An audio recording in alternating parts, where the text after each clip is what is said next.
السلام علیکم خواتین و حضرات، شروع کرتے ہیں آج کا حسب حال۔ میں ہوں آپ کا میزبان جنید سلیم، شو میں میرے ساتھ ہیں ناجیہ بیگ اور ہم سب کو بہت عزیز عزیزی۔ السلام علیکم ناظرین۔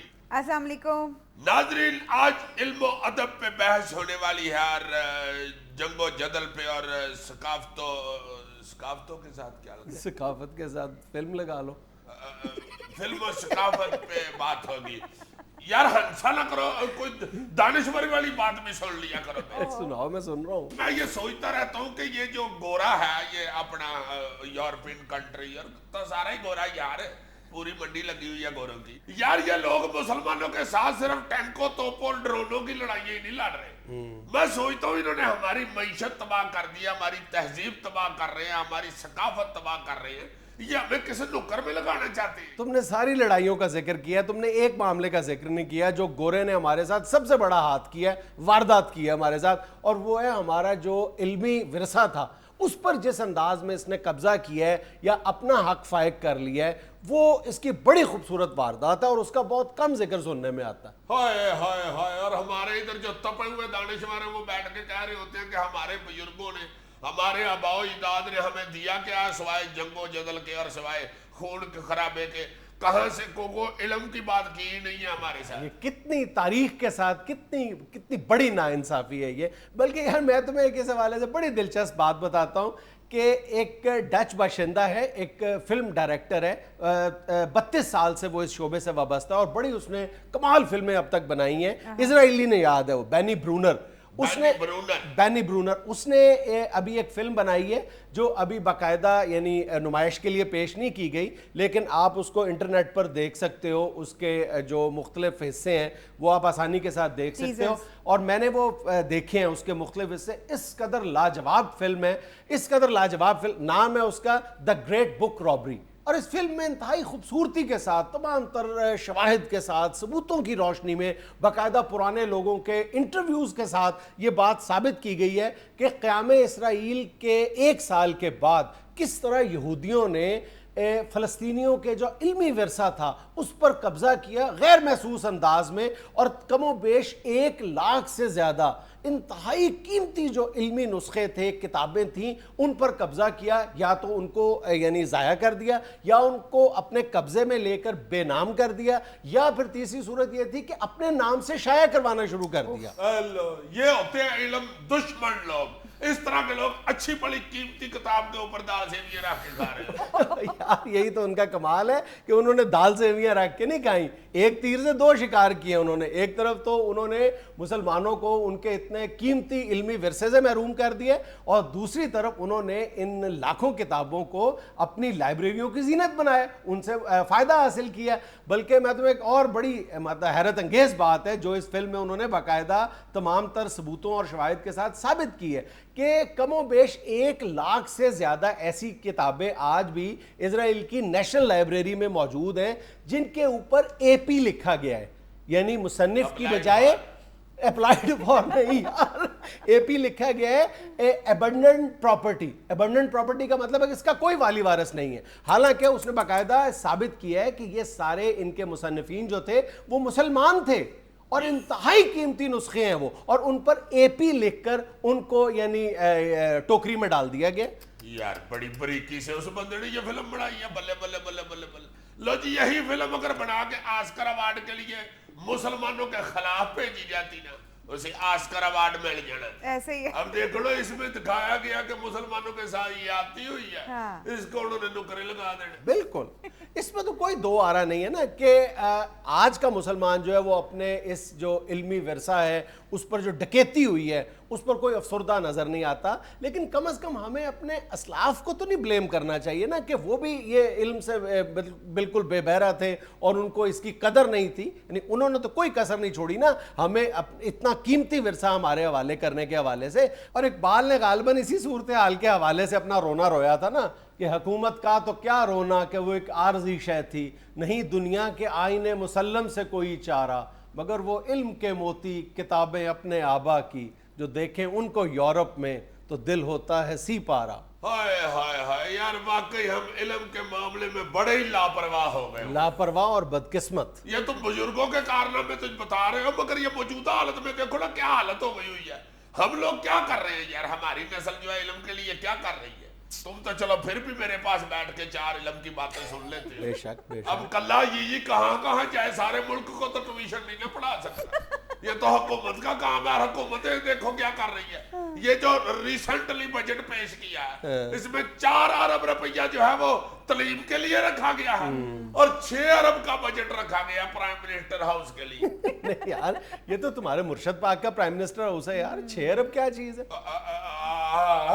نہیں دیکھو, مرشد نے بھی علم کے لیے ہی رکھا ہے 6 ارب روپیہ. اچھا, پرائم منسٹر ہاؤس میں ٹیوشن شروع کر رہے ہیں. اور میں نے سنا ادھر سے ایک اخبار بھی شروع ہونے والا ہے, روزنامہ قاہرہ, جو چھپا نہیں کرے گا, منہ زبانی جا کے لوگوں کو سنایا کرے. اور تمہیں پتا پرائم منسٹر ہاؤس میں سے جنتری بھی چھپ رہی ہے جس کے انچارج راجہ پرویز اشرف صاحب ہیں. ان کو یہ ڈیٹوں کا بہت پتا ہوتا ہے. اور یار یہ جو تم نے مجھے ٹریجڈی مووی سنائی ہے, یہ جو ریلیز ہونے والی ہے ابھی اور نہیں ہوئی ابھی, یہ جو بینی برونر کی بنائی ہوئی, اس میں دکھ والی بات یہ ہے کہ کسی مسلمان کو یہ نظر نہیں پڑی, اس کو نہیں یہ توفیق ہوئی کہ یہ کیا ہمارے ساتھ ہوا ہے. انہی کے کسی اسرائیلی نژاد جو تم کہہ رہے ہو بندہ ہے بینی برونر, اس نے بتایا کہ آپ کے گھر میں یہ کیا ڈاکہ پڑ گیا ہے. ایسے ہی ہے نا کہ محلے دار آگے بتائیں گے اٹھو جوانو تھوڑے کا ڈاکہ پہ گیا جی.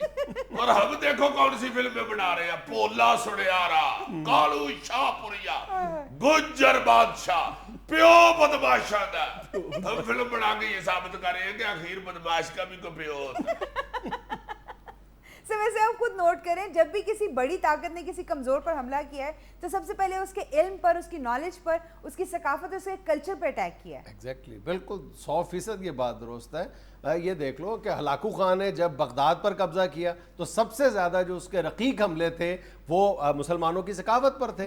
اس کے بعد جب یہ برطانیہ نے بر صغیر پاک و ہند پر قبضہ کیا, کس چیز پر سب سے زیادہ حملے کیے؟ ہماری ثقافت پر, علم پر. اس کے علاوہ یہ جو سلطنت عثمانیہ پر جب یورپ نے اس کے حصے بکھرے کیے, اس نے کیا کام دکھایا؟ یہی کیا نا کہ ہماری ثقافت سے ہمیں الگ کرنے کی کوشش کی. تم جب بھی دیکھ لو دنیا کے ہر استعمار نے سب سے پہلا وار جو ہے وہ نظام تعلیم پر کیا ہے. سب سے پہلی واردات جو کی ہے وہ تہذیب و تمدن کے خلاف ہوئی ہے. سب سے مہلک حملہ جو ہوا ہے وہ روایات پر اور اقدار پر کیا گیا. سب سے زیادہ لوٹ مار جو کی گئی ہے وہ علمی ورثے کی گئی. ہاں تو وہ لوگ سمجھتے ہیں نا ان چیزوں کی اہمیت کو, ان کو پتا ہے کہ ان کی یہ چیزیں تباہ کر دیں, ان کا علم تباہ کر دیں, ان کے علم کو ختم کر دیں, ان کی ثقافت کو ختم کر دیں, یہ خود ہی ختم ہو جائے. میں تو گورے کی اس حرکت پہ اتنا سخت ڈر گیا ہوں, میں تو کئی دفعہ کلا جا رہا ہوتا ہوں تو میں پیچھے دیکھ لیتا ہوں کہ گورا تو نہیں میرے پیچھے لگا ہوا. میں تو اپنے دماغ پہ اکثر ہاتھ رکھ کے پھرتا ہوں. وہ علم کے پیچھے پڑتا ہے. تو میرے اندر بھی ادھر علم ہی ہے اور کیا اندر کھجورا لگی ہیں. ایسے ہمیں یہاں لینا ایک چھوٹا سا وقفہ, ہمارے ساتھ رہیے گا.